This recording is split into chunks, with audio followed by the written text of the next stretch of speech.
판타지를 소개해주는 이야기 판소리. 오늘은 우리나라의 게임 판타지 소설의 역사의 한 축을 그은 소설 달빛 조각사에 대해 알아볼 것입니다.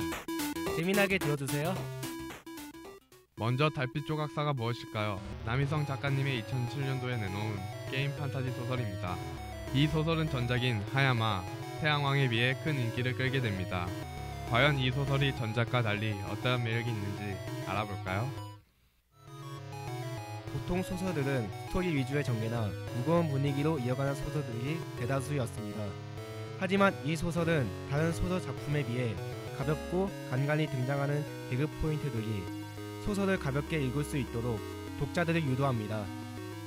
그렇다면 이제 소설이 너무 가벼워서 오히려 그게 독이 되는 게 아닌가 하시는 분들도 있으실 겁니다. 그렇다면 저는 당당하게 NO! 라고 말할 것입니다. 왜냐하면 이 작품은 스토리의 분위기에 따라 문체가 바뀌는데요.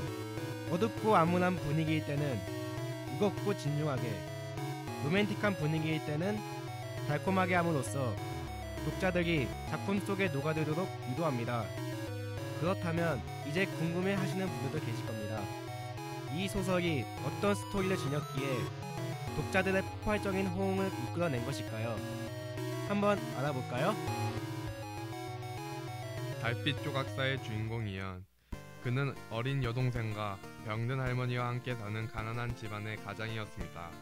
그래서 그는 가난한 살림에 조금이나마 돈을 보태기 위해 자신이 오래전부터 해왔던 게임의 계정을 경매로 판매합니다. 알고 보니 그 계정은 그 게임 내 최고의 계정이었고 사람들은 그 계정을 사기 위해 너도 나도 할 것 없이 경매에 참여하기 시작합니다. 다음날 이연은 30만원 정도에 팔릴 거라 생각한 계정이 하룻밤 사이에 일어나고 보니 30억 9천만원이라는 남들은 상상치 못할 큰 거액을 갖게 됩니다. 그런 큰 금액을 보고 놀라게 된 이연은 이제 가난함에서 벗어나 좋은 집과 맛있는 음식 그리고 이쁜 옷 등 다양한 것들을 살 수 있어서 기뻐합니다. 하지만 그에게는 부모님이 돌아가시기 전 남기신 빚 30억이 남아있었고 이연이 부자가 되었다는 사실을 알게 된 사채업자들이 갑작스럽게 찾아오게 되자 그는 그때서야 자신이 빚이 있었다는 사실을 알게 됩니다. 어쩔 수 없이 그는 울며 겨자 먹기로 30억이라는 큰 빚을 갚게 됩니다. 9천만 원으로 어떻게 살아가야 할지 이제 막막해진 상황. 하지만 이연은 거기서 좌절하지 않고 자신이 잘하는 게임으로 돈을 벌겠다고 마음을 잡습니다. 이연은 작중 내에 존재하는 사람들에게 제일 인기 많은 가상현실 게임 로열로드에 접속합니다. 그리고 위라는 이름으로 게임에 들어가게 됩니다. 오로지 돈을 벌겠다는 일념 하나로 NPC에게 아부하며 밥을 얻어먹고 매일 밤낮으로 수련에 몰두하는 주인공. 그러한 그가 고난과 역경을 통해 얻은 대가는 달빛 조각사였습니다. 하지만 로열로드 내에 조각사나 대단장이 등 제작 관련 직업은 다른 직업에 비해 능력치가 약하게 설정되어 있습니다.